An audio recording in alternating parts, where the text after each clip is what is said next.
Continue now with our coverage of the Fort Hood massacre. Joining us from Washington, Fox News strategic analyst Lieutenant Colonel Ralph Peters, the author of the book, The War After Armageddon. And Colonel Peters' column on the Fort Hood massacre will appear in the New York Post tomorrow. So you heard Bernie and Geraldo, and what say you? Bill, we just need to get a grip on this and put it in perspective. Very straightforward. What happened yesterday at Fort Hood was the worst terrorist attack on American soil since 9/11. It was committed by a Muslim fanatic who shouted, "Allah is great," and gunned down 44 unarmed, innocent soldiers and civilians. And our president tells us not to rush to judgment, to wait until all the facts are in. What facts are we waiting for? This was an Islamist terrorist act, and I'm sorry if it's inconvenient for Washington to face the facts. But there is no question about it. It was a terrorist act. It was committed by an Islamist. We knew he was an Islamist. The military did nothing about it out of political correctness. So, Bill, what am I missing? Okay, let me tell you what you might be missing, because I'm not disagreeing with you, because I simply don't know. But I think there is the possibility that while this guy was a rabid Muslim and obviously sympathetic to the Muslim cause, whatever it was in his mind, okay? There is a possibility that this guy was so troubled personally that he just snapped, and that the Muslim thing wasn't the primary motivator for him killing all of those people. Now, I think we'll learn whether what your theory is right or whether that the snap theory is right from his computer analysis, which they're doing now. Well, Bill, I don't think there's any contradiction. I mean, terrorists are not by nature happy campers. Suicide bombers aren't necessarily from the middle of the bell curve. There are a lot of crazy people who become terrorists, and the terrorist masterminds play on them. But a snap is more of a spontaneous act. You see, if they can prove that this guy had planned this out for weeks, then he's a terrorist, as I said in the talking points memo. He acquired the weapons. That takes a couple days. Right. He gave away his possessions, basically closed down his apartment. He clearly was planning it for at least several days. It was a cold-blooded act. It wasn't a crime of passion, you know, a husband coming home and discovering his wife in bed with her girlfriend.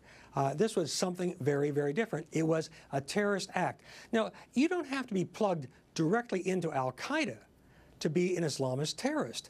And this guy, look, he's got what troubles me, beyond the fact that this was a terrorist act and the media, the mainstream, lamestream media won't deal with it as such, it troubles me that our Army has become so politically correct that they didn't get rid of this guy. Do you think there was enough evidence, Colonel, from what you've heard and what you know, to cashier the guy? Was there enough evidence to boot him? God, absolutely. Look, he's a psychiatrist. He was at Walter Reed counseling our returning vets from Iraq and Afghanistan, and he gave a talk at Walter Reed talking about how Islam calls for infidels to be murdered. He was counseled reportedly for arguing against the war with his patients. My God, our veterans deserve better than that. A psychiatrist who's arguing with them against the war? Look, this guy was a nutcase, but he was also an Islamist extremist. I want our president to take a stand. Stop this, oh, there is no Islamist terrorism. Fort Hood, the new 9/11, act of Islamist terrorism on our soil. Let's be honest about it. All right, but you're never going to get the media to be honest about it. The only network and maybe the only program discussing how the media is covering this mass murder is Fox and The Factor. I mean, maybe somebody else will do it later on, but you're not going to get this kind of analysis in any of the other media. They're not going to do it. So that the American people, unless they're tuned into us, increasingly more and more are, not going to hear any of this. It's going to be the total blackout that they've had, that, you know, it's post-traumatic stress syndrome that cost the guy to do it. I mean, crazy stuff like that.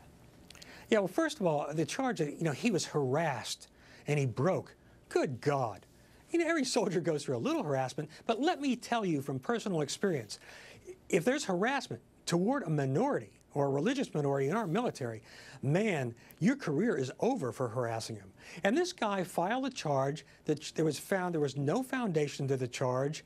He's been a troublemaker and a sad sack for a long time, but because he was part of a protected species, a protected minority, the Army let him slide, just reassigned him, and what happens? 13 soldiers, well, 12 soldiers and a civilian dead, 28 seriously wounded, a few more lightly wounded, and what do we say? Oops, No, it's time to get rid of the PC culture in the Army, in society, in the media. And Bill, I believe your viewers understand that this was an act of Islamist terror. And the media is not going to fool them, and President Obama is not going to fool them. And at some point, we need to stop focusing on, oh, how tormented this poor Major Hassan was. And remember, how many of the names do we know of the dead? What about the names of the wounded? Have the media covered the family lives that have been destroyed, the lives that have been destroyed? No, it's all about poor Major Hassan, and I am ready to puke. All right, Colonel, we appreciate that very much.